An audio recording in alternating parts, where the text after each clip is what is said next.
Which would you rather have? A beautiful mansion and $3 billion?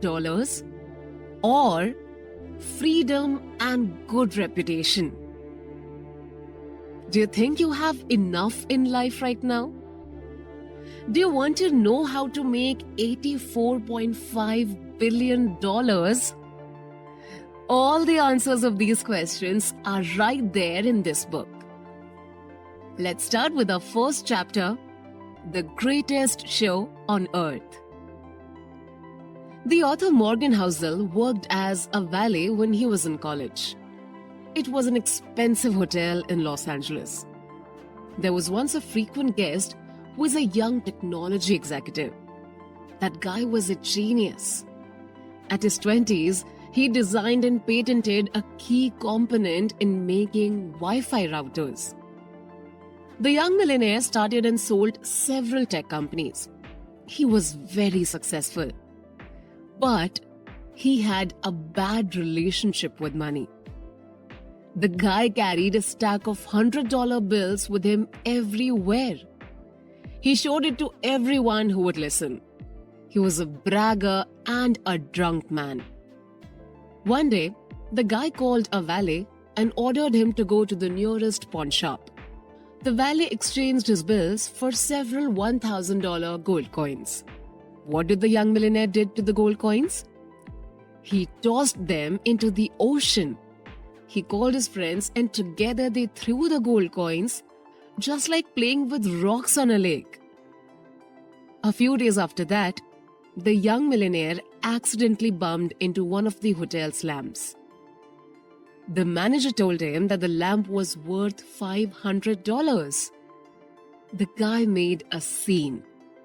He took a stack of bills from his pocket and shoved it into the manager's face, and he said, "Here's a $5,000.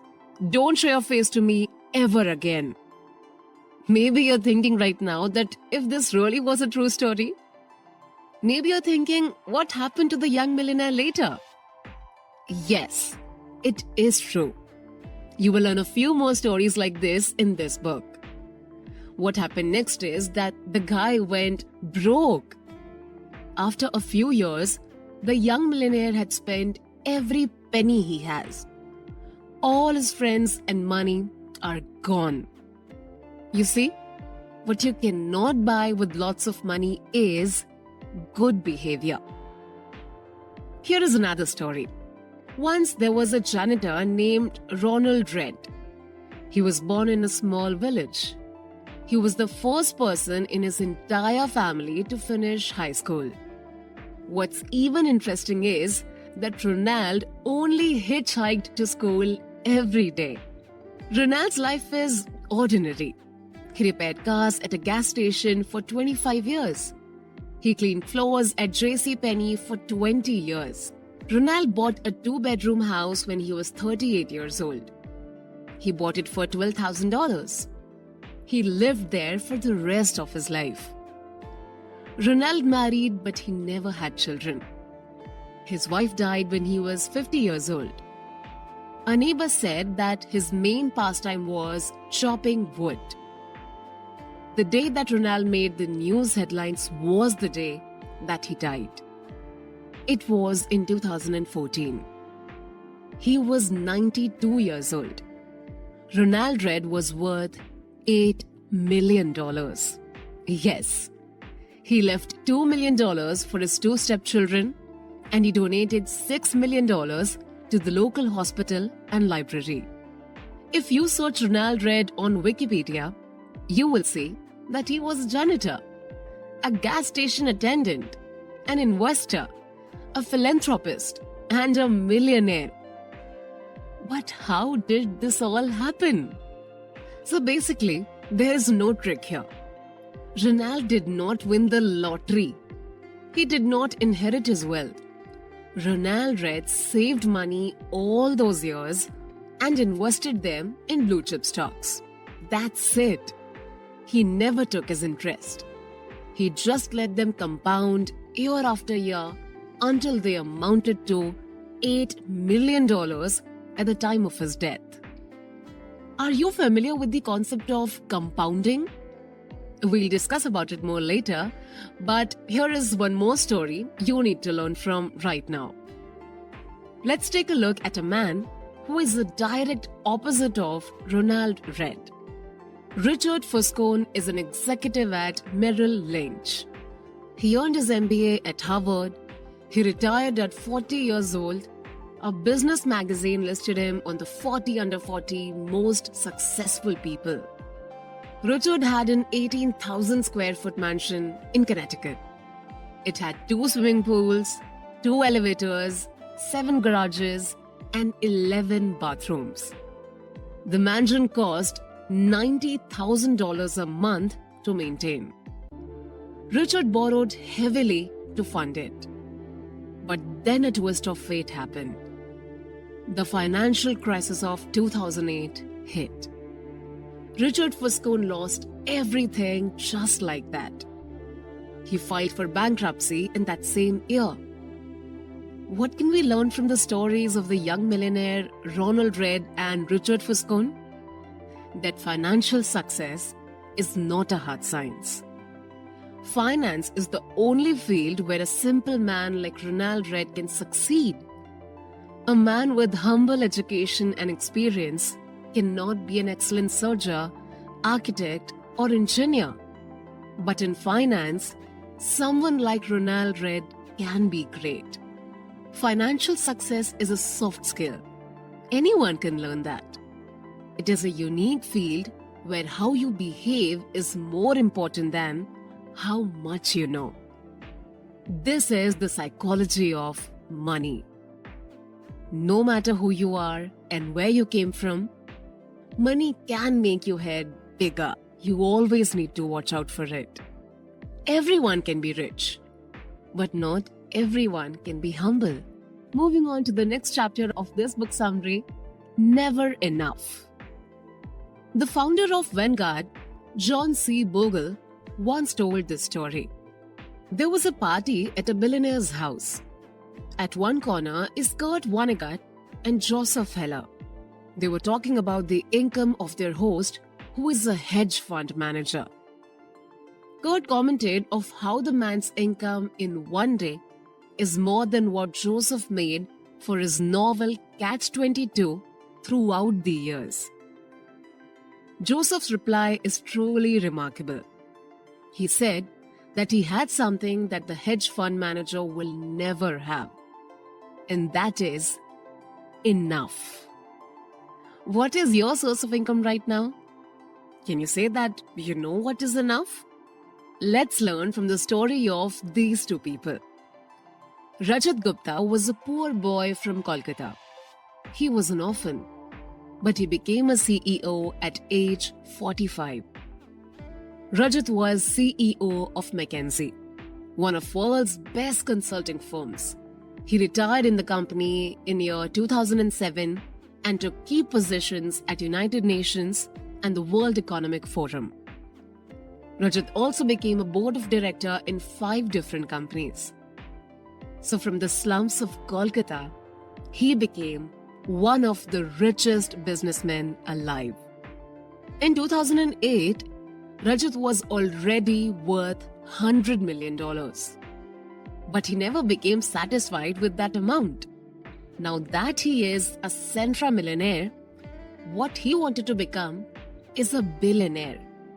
He wanted to be in that circle. Rajat was then a board of director of Goldman Sachs. He made a move to make himself a billionaire. In 2008, Goldman Sachs was at the middle of the economic crisis. Warren Buffett made the decision to invest $5 billion in the company to save it. As a board member, Rajat learned about it earlier than the public. The funding of Warren Buffett will surely make the stocks of Goldman Sachs go very high. 16 seconds after the board meeting call, Rajat called a hedge fund manager named Raj Rajaratnam. The call was never recorded, but Raj immediately bought a total of 1,75,000 of Goldman shares. Hours later, the deal of Warren Buffett was announced to the public. the stocks of Goldman immediately went up high. Raj made $1 million in just a matter of hours. The prosecutors reported that Rajat earned $17 million in profit. This is a classic case of insider trading. Rajat Gupta lost all his riches and went to prison. He also lost his reputation. Rajat already had $100 million by then. Why did he want that $1 billion more? He already had wealth, fame, power, freedom. Yet he threw it all away because he wanted to have more. Rajat Gupta had no sense of enough. We can learn 3 lessons from this story. Lesson 1. The hardest financial skill is to stop acquiring.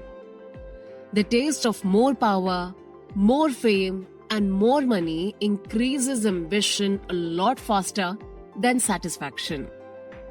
At this point, when you don't make a move forward, you feel as if you're falling behind.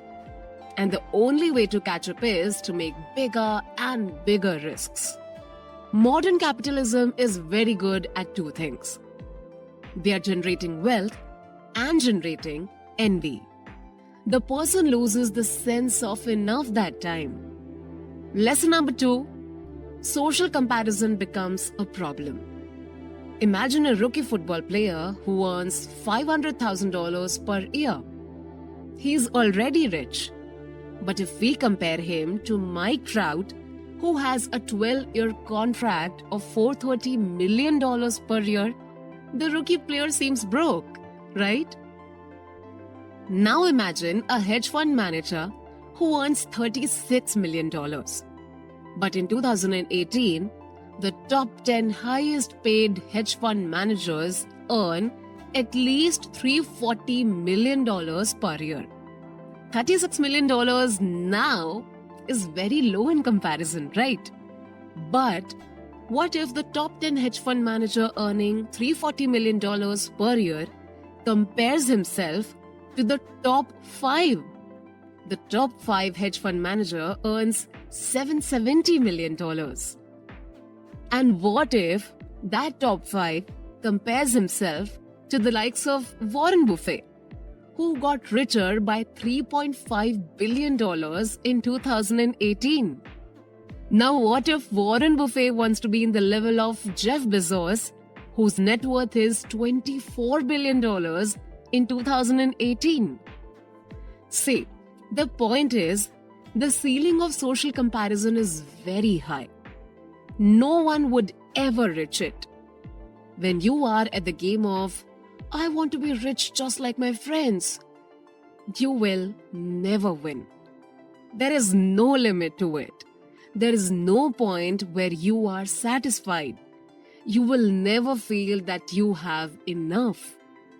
The only way to become a winner is to not fight at all. Accept that you have enough, even if those around you are scrambling for more.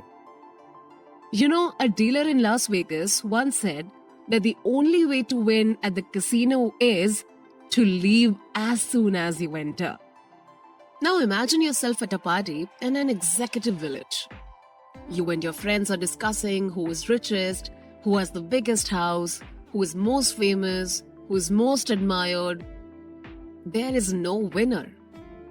The one who wins is the man or woman who is content with what he or she has, who is living happily in a small house surrounded by a loving family. Lesson number 3.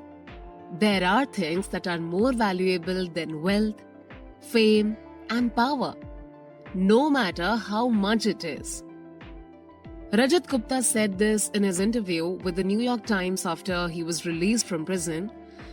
He was asked what lesson he learned from this whole experience. And he said, don't get too attached to anything. Your reputation, your achievements, any of it, they don't matter. This whole thing destroyed my reputation. But I have learned not to be so attached with it. Rajat Gupta wanted to save his face. He is justifying his actions. He is comforting himself that his reputation does not matter to him anyway. But this is wrong. Reputation is priceless. Freedom is priceless. Family and friends are priceless.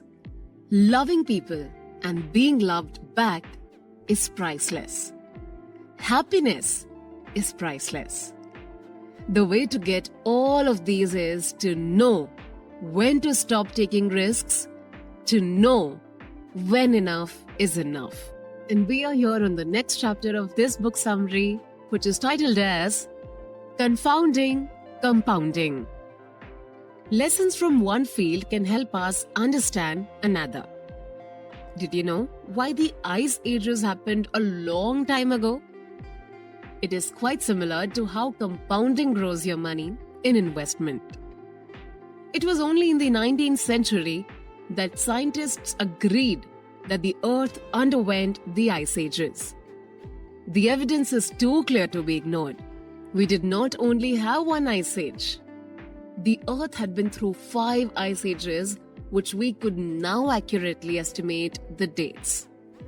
Can you imagine the amount of energy needed to cover the entire planet in ice, melt it, and then freeze it all over again? This happened 5 times. Yes. What could have caused these phenomena to happen? There are plenty of theories as to why the ice ages occurred. One said that the movement of the mountain ranges caused the change in the climate. Another said that ice was the natural environment of the Earth and it was only interrupted by volcanic eruptions. However, these theories can only explain one ice age. They cannot stand for the cycle of 5. In early 1900s, Milutin Milankovic, a Serbian scientist, studied the Earth's position in the solar system. He came to the conclusion that the gravitational pull from the sun and moon affected the Earth's tilt. Milankovic said that there are times when Earth is tilted a little bit more and it gets more solar radiation than usual. This change in the Earth's hemisphere caused the extreme winters that were enough to cover the planet in ice. Vladimir Koppen, a Russian meteorologist, added a condition on the theory. He said that the unusual tilt caused the planet to have slightly cooler summers. It was the kind of summer that never gets warm enough to melt all the previous winter's ice. After the summer, there are still areas of the planet covered in ice. That made it easier for ice to accumulate in the coming winter. So every passing year, the amount of ice accumulates until eventually there became an ice age. See, this is very similar to the concept of compounding. Let's say that you started investing 10% of your annual salary in index fund. Your annual interest rate is 10%. So next year, you will have 10% of your salary multiplied by 10% interest rate. Then you add again 10% of your salary for 2022. Every year, you add 10% and every year, your 10% interest rate also grows. If you do not take out any of this money for the next decades, you will become a millionaire. The ice age happened because of slow accumulation. Compounding of interest also means slow accumulation. Did you know that Warren Buffett started investing when he was 10 years old? Yes, just 10. He never used any of his interest. He just let it accumulate over the years. Warren Buffett already had $84.5 billion when he is 89 years old. That is the result of discipline and 8 decades of compounding. So if you calculate it, Warren Buffett only acquired $84.2 billion of this wealth after his 50th birthday. That is how powerful compounding is. Think about this equation. 8 plus 8 plus 8 plus 8 plus 8 plus 8 plus 8 plus 8 plus 8 equals to 72. That is addition. But what if you multiply 8 by itself also 9 times? That is 8 multiplied by 8 multiplied by 8 multiplied by 8 multiplied by 8 multiplied by 8 multiplied by 8 multiplied by 8 multiplied by 8 equals to 13 crores 42 lakh 17,728. See the difference? Warren Buffett did not think of wasting away his money when he was 20 or 30 years old. He did not quit investing even when he was 60 or 70 years old. He just kept on going consistently. He did it for a quarter of a century. There are a lot of books talking about Warren Buffett's wealth. Again, it's $84.5 billion. He started investing at 10 years old and stopped at 89 years old. If there is an accurate book about his compounding, we think it should be entitled Shut Up and Wait. And here comes the next chapter of this book summary, which is called Getting Wealthy versus Staying Wealthy. There are many ways to get wealthy, but there is only one way to stay wealthy. Let's learn this from the stories of these two investors. Jesse Livermore is one of the best stock traders of this day. He was born in 1877.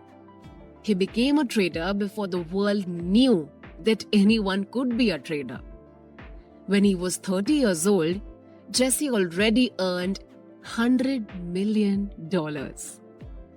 In 1929, the stock market crash that caused the Great Depression happened. It was all over the news. Many stock traders from Wall Street are committing suicide. That day, October 29, 1929, Jesse's family is waiting at home. His wife and 2 kids are waiting for him by the door. His mother-in-law was crying inside the bedroom. Jesse came home. He was shocked, but not because he was broke. He told the news to his wife. It turns out that Jesse made the bet that stocks would decline, and he was right. Because of that, Jesse became incredibly rich that day. He made $3 billion just that day of October 29. When everyone bet that the stock prices would keep going up, Jesse predicted that it would go down, and he became a billionaire.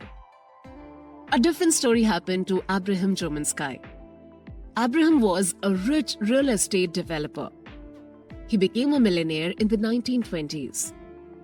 Just like most of the traders, Abraham bet heavily that the stock market would continue to go up. A few days after the crash, Abraham went missing. He took his own life. Now, let's go back to Jesse Livermore and continue his story.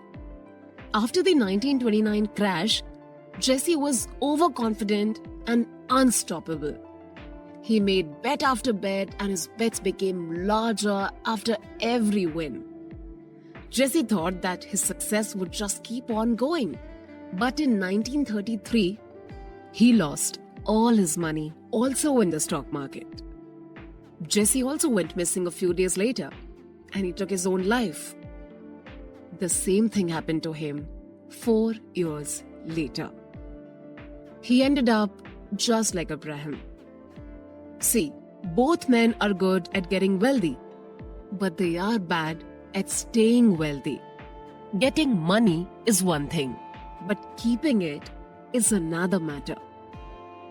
To get money, you need to get out there. You need to take risks. You need to be optimistic. But to keep money, you should be humble.